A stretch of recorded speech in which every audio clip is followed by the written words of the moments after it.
Welcome to our comprehensive tutorial on writing user-defined functions, or UDFs, in Hive using Java. If you've ever found yourself needing a custom operation that Hive doesn't support out of the box, you're in the right place. In this tutorial, we will cover the entire process from setup to deployment of your Hive UDFs. By the end, you'll have a solid understanding of how to create and register your own UDFs in Hive. Let's get started.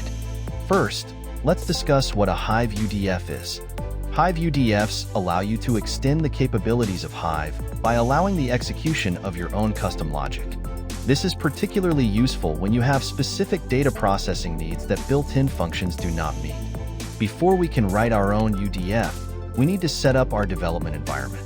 Ensure you have Maven installed, as it will help us manage our Java project and its dependencies. Let's create a new Maven project. Open your terminal and run the following command. This command will create a new project structure under Hive_UDF_example. Navigate into the project folder. Now that we have a project set up, let's open it in your preferred IDE. We will create a UDF that calculates the length of a string. To do this, we need to create a new Java class. Let's break down this code. We create a new class named StringLengthUDF, which extends the Hive UDF class. The @description annotation is optional, but very useful for providing metadata about your UDF in Hive. The evaluate method is where our logic resides. It takes a string as input and returns its length. Note that we handle the case of a null input by returning 0. Next, we need to configure our project to create a JR file that can be deployed to Hive. Open the pom.xml file and ensure it includes the necessary dependencies for Hadoop and Hive. Now, let's build our project and create a JR file. Make sure to run this command inside the Hive_UDF example directory. After running the command, you will find the generated JR file under target /Hive_UDF_example 1.0 snapshot.jar. This JR file is what we will use in Hive. Let's now move on to registering our UDF in Hive.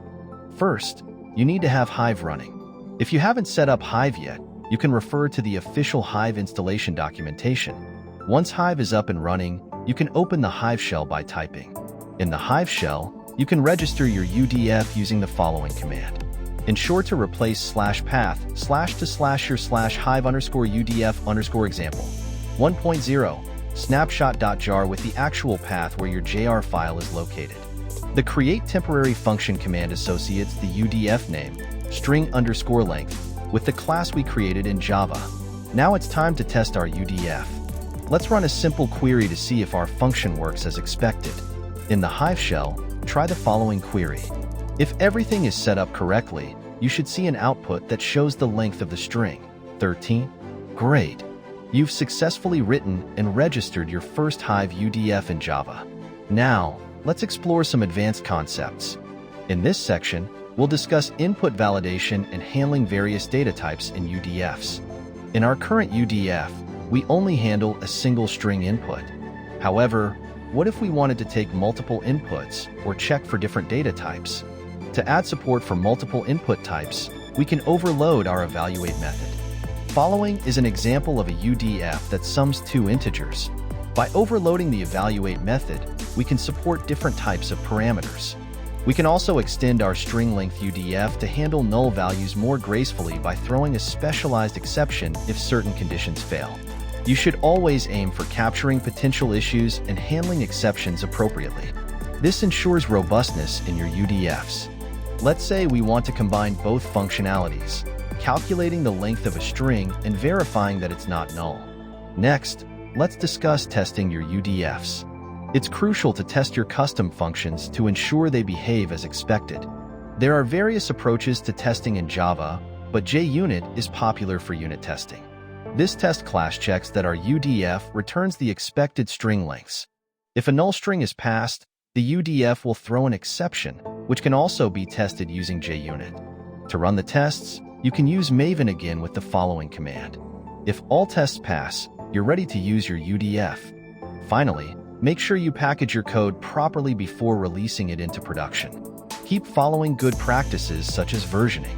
As a recap, here are the steps we followed to write a Hive UDF in Java. We set up our environment, created a simple UDF, registered it in Hive, and tested its functionality. Thank you for joining me today. I hope this tutorial has given you insights into writing Hive UDFs with Java and that you feel empowered to create your own.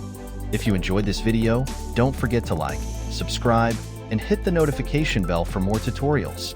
In our upcoming videos, we will delve deeper into advanced Hive functionalities and other data processing techniques. If you have any questions or suggestions for future topics, feel free to leave a comment below. Happy coding!